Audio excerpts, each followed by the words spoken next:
We're back here on the John Fourcade Show, and one of our John's Fourcade specials, all 2016 Ford Escape titaniums, either $4,500 or $5,500 off total savings. It's the Ford Holiday Sales Event.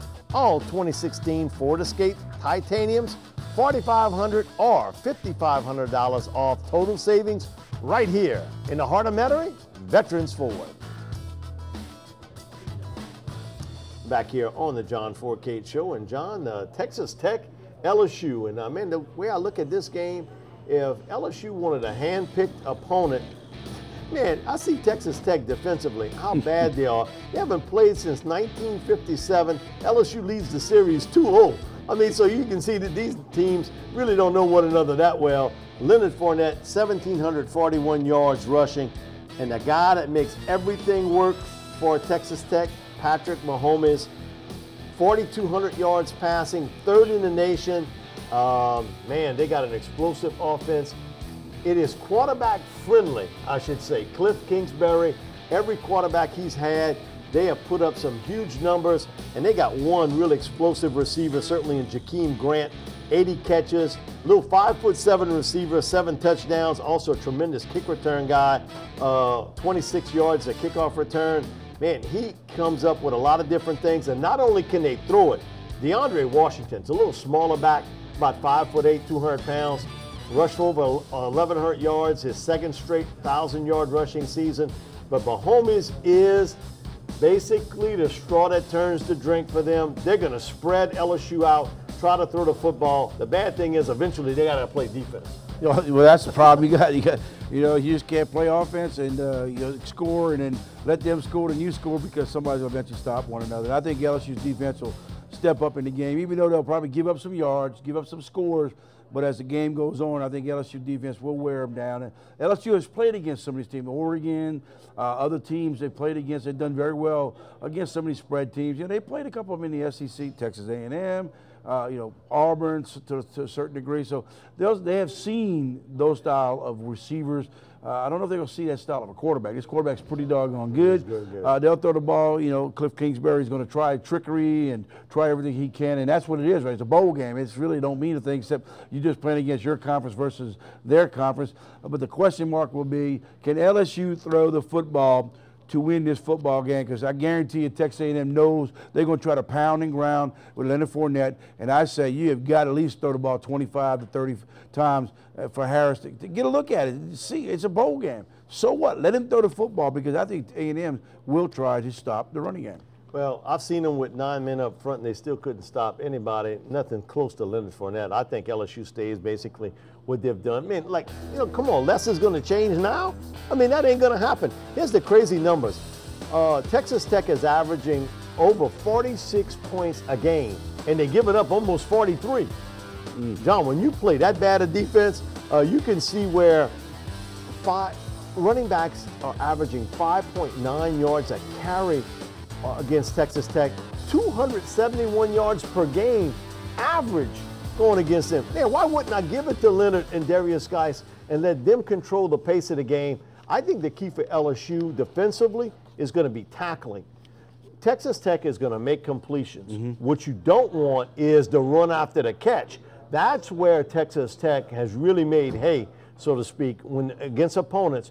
Get a receiver out in the flat, shake them off one-on-one. For LSU, the key tonight is going to be tackling, and I think on offense, no matter what Texas Tech has done, they haven't stopped the run. Man, why would I get away from what Les has done since he's been here, and that's run the football with Fournette and Darius Geis? Well, we all know they're going to run the football, and I totally agree. They'll run it until they feel like they got to throw the football. But it's still a golden opportunity. Like you said, if they're going to put 9 guys, 8 guys at the line of scrimmage, it's a golden opportunity just to see what Harris can do. I try to open it up with him. I mean, they're going to get their 50, 60, 70 plays in this football game on the offensive side of football, flip it over to when Texas Tech's got the ball. And you're right, if they can, because Texas Tech likes to throw the quick passing game too, the quick slip screen. Tackle them. Tackle the guys, because when you get them in open field, and that's the problem you'll have. Now, will LSU come up and maybe just say, we'll rush 3 in this game and have 8 guys defensively because they can help with the tackling? You're going to have to pull out a linebacker because I can't see Beckworth, people love you and say you're good enough to play a run guy. I don't see you playing much in this football game. You got to put somebody who can play linebacker, who can run with these guys and make tackles. You know, the other thing too is special teams, which LSU has been bad all season long. And you got Grant, who's averaging 26 yards a kickoff return, and he scored 2 touchdowns on returns. LSU can't play that type of game because this is the type of game in a shootout that you can't lose on special teams. And I think Texas Tech's got the advantage on special teams in this game. So you can't lose that part of it, because if you do what you've been doing all season long, other than the final game against A&M, you're going to get beat. Well, I know this before we go to the next talk about the Sugar Bowl, is that LSU did win the rodeo, stomping Texas Tech and those Texas boys. They won the rodeo competition, so LSU's one up. I just wish it was equating to football, but it don't.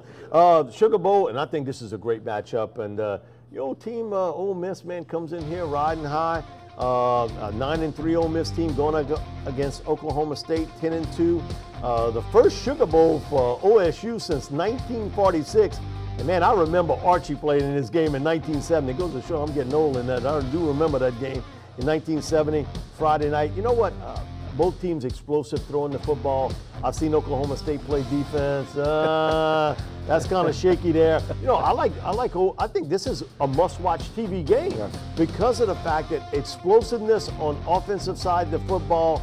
I like Ole Miss to win this game, and I know we'll do our picks later. But the big play strikes, I think, to be honest with you, Ole Miss's defense is better than Oklahoma State's. Well, that's no doubt. There's no doubt. Anybody's defense is better than the Big Ten defense, or I mean the Big 12, whatever they call it. I don't know what they call it these days. 10, 12, you know, pick a number.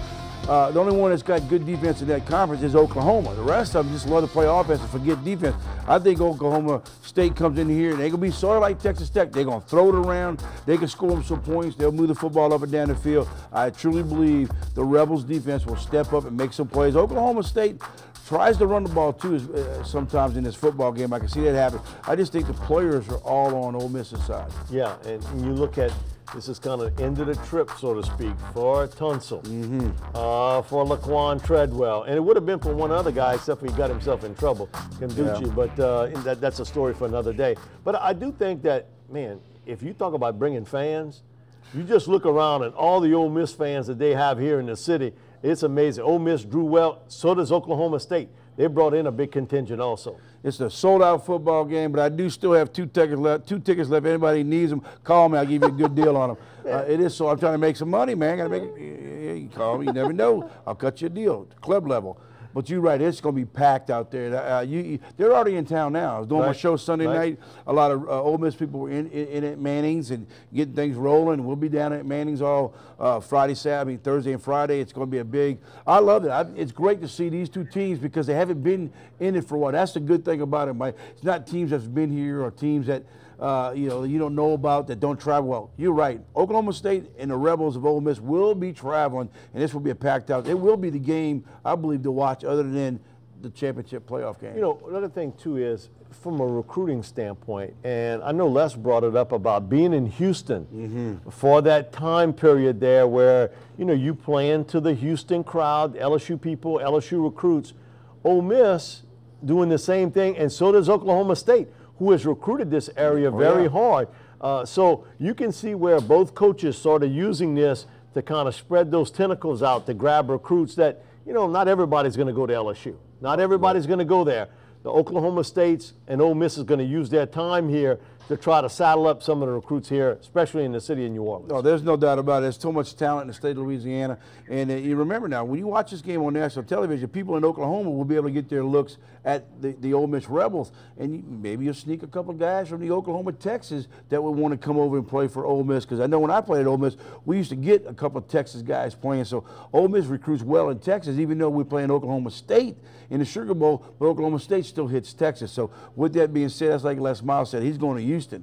He hits all the Texas, Louisiana, Ole Miss, and Oklahoma State. Now we get Louisiana, Mississippi. So primetime TV helps recruiting. One thing I do know, take the over in this game. We'll be back with more of the John Fourcade Show, sponsored each week by Veterans Ford.